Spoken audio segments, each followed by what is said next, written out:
Pozdravljeni! Ste vedeli, da nam čez noč odpade kar preko 12 milijonov odmrlih kožnih celic na posteljnino? Ali ste vedeli, da poleg odmrlih kožnih celic pustimo za seboj čez noč Ja, še vedno ostaja isto, da je potrebno posteljnino menjati vsaj enkrat na teden. Morda naredite to kot neko skupno, družinsko, nedeljsko opravilo, kamor povabite tudi otroke, da sodelujejo, ker s tem se naučijo nekih navad in pa jim poveste, kako pomembna je čistoča v spalnici.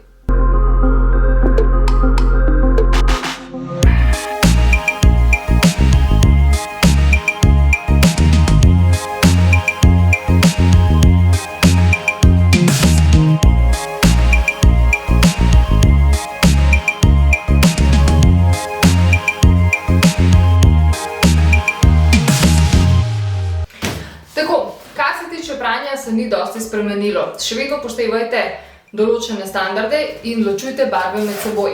Bele ločujte posebej, pisane posebej in pa temne oziroma črne posteljnine in rjuhe posebej.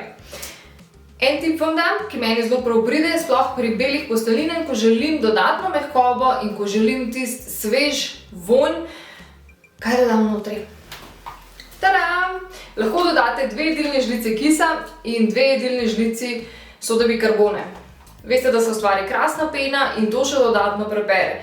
Kis, če so kakšni nepotrebni madeži, ki se ne odstranijo zlahka, je zelo dober in pa soda bikarbona za odstranitev neprijetnih vonjav. Tole mešanico lahko uporabite pri belih posteljinah. Pazite, če imajo slučajno kakšne grafike gor ali pa kakšne dodatne obarvanosti, da se zaradi kisa ne razbarva. V tem primeru svetujem uporabo samo soda bikarbone. Seveda pa bele posteljine lahko perete tudi na 60 plus stopinj. Ampak previdno. Še en nasvet z moje strani. Ko polnite stroj s posteljinami, rjuhami, ni pomembno. Napolnite stroj samo do 3/4 bobna. Zakaj? Tako ima posteljina prostor, da se lahko prepere in res temeljito opere. Poleg tega pa svetujem tudi uporabo teniške žogce. Lahko jo date v kakršnokoli nogavičko. Ustavite jo v boben in pustite, da se posteljina med seboj res fino pere. Pa ja, ne pozabimo še to, da vedno, ko prejmete nove posteljine ali rjuhe, najprej operite. Posteljine so bile v proizvodnji, v transportu in vsekakor niso prijetnega vonja. Tako da operite in uporabljajte neagresivne praške oziroma praške, ki ne vsebujejo belil. Kar se tiče sušenja posteljine v sušilnem stroju, seveda lahko, ampak še vedno preverite navodila proizvajalca.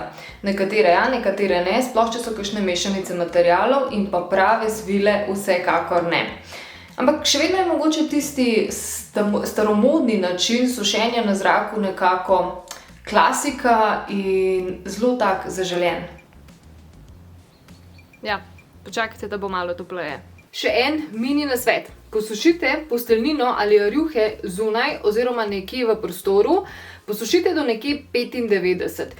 Oblecite in tistih 5% pustite, da se posuši do večera kar na postelji. Postelja bo dobila tisti crispy občutek kot v hotelu.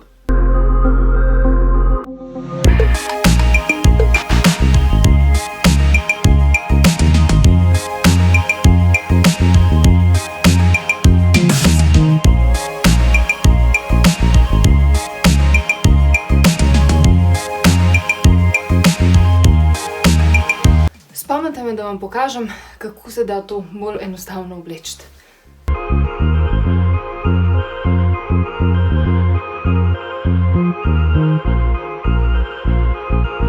No, tako. Slekli, oprali, oblekli, osvežili in ja, spalnica je prostor, kjer preživimo 1/3 svojega življenja, zato je res pomembno, da vzdržujemo red in pa čistočo, že samo zaradi nas in ugodnega spanja. Prav tako pa ne pozabite tudi na svoje najdražje in jih spomnite, kako je zdravje pomembno.